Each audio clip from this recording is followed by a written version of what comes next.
অনেক দিন হয়ে গেল তোমাদের সাথে কোনো রান্নার রেসিপি শেয়ার করা হয়নি। আসলে কদিন আগেই ছিল সরস্বতী পুজো, কালনায় গেছিলাম বাপের বাড়িতে। সেটা তো তোমরা সবাই জানো, ভিডিওতে অবশ্যই দেখেছো। মামার বিয়েও ছিল, আর হঠাৎ করে তো যেহেতু ভাইয়ের বিয়েটা হয়ে গেল, তার জন্য অনেক দিন কেটে গেল ভাইয়ের বিয়ে ভিডিওগুলো দিতে দিতেই। যাই হোক, বাড়িতে চলে এসেছি, অনেক দিনই হয়। আর দেখো, আজকে তার জন্য বাজার থেকে নিয়ে এসেছে এই ইলিশ মাছ। তাই ভাবি তোমাদের সঙ্গে এই রেসিপিটা শেয়ার করা যাক।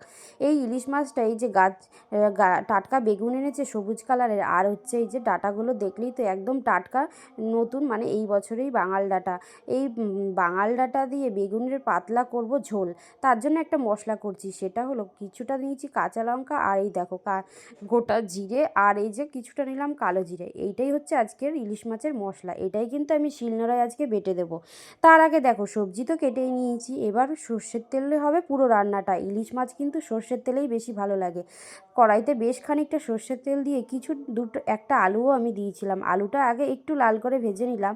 তারপরে আমি দেখো ফোড়নে কিন্তু দিয়েছি হচ্ছে কালো জিরে। তারপর আলুটা একটু লাল যখন হয়ে গেছে, তারপরে ডাঁটা আর হচ্ছে বেগুনটা দিয়ে দিলাম। যেহেতু ডাঁটা আর বেগুন কিন্তু একদম নরম সবজি, সমস্ত সবজি নাড়াচাড়া করে একটু যখন নরম হয়ে হচ্ছে লাল লাল করে ভাজা হয়ে, তখন মশলাটাও কিন্তু আমার বাটা হয়ে গেছে। পুরো মশলাটা এবার আমি বাটিতে তুলে আমি বেগুনের ঝোলের মধ্যে আর কি দিয়ে দিলাম। ঝোল না আসলে, আর কি মশলাটা আমি দিয়ে দিলাম সবজির মধ্যে। এবার পরিমাণ মতো লবণ হলুদ, ব্যাস। আজকে আর কোনো মশলা এক্সট্রা এই এই ঝোলে কিন্তু দেবো না। এবার ভালো করে কিন্তু কষিয়ে নিতে হবে, যাতে কাঁচা মশলার গন্ধটা না থাকে। কষিয়ে নেওয়ার পর কিছুটা পরিমাণ দিয়ে দেবো হচ্ছে গরম জল।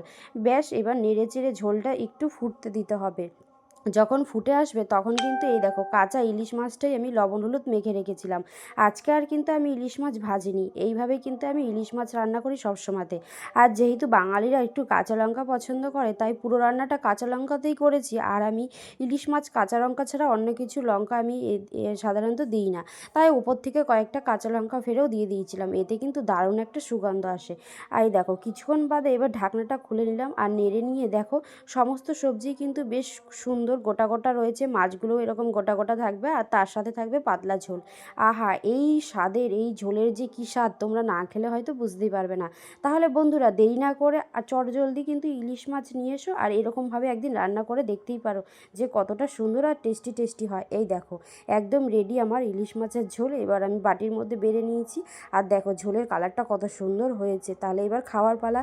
তাহলে আজকের মতো টাটা বন্ধুরা, তোমাদের সঙ্গে আবারও দেখা হচ্ছে অন্য কোনো ভিডিওর সাথে। আর আজকে থেকে যেহেতু আমি রান্নার ভিডিও দিচ্ছি, এরপর থেকে তোমাদের চেষ্টা করব দেওয়ার। আর তোমাদের কেমন লাগলো আজকের এই ইলিশ মাছের পাতলা ঝোল অবশ্যই কিন্তু জানিও।